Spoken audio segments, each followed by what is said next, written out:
Hej Joachim. Hej. Du ser rigtig glad ud i dag. Hvordan kan det være?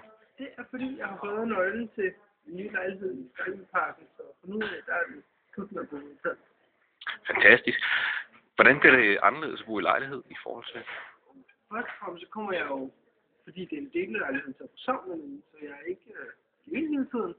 Og så skal jeg jo til selv at lave mad, og jeg skal til at dele en masse og sådan noget. Det bliver meget godt for mig. Jeg skal ligesom vende mig til at bo sammen nu. Hvad glæder du dig mest til?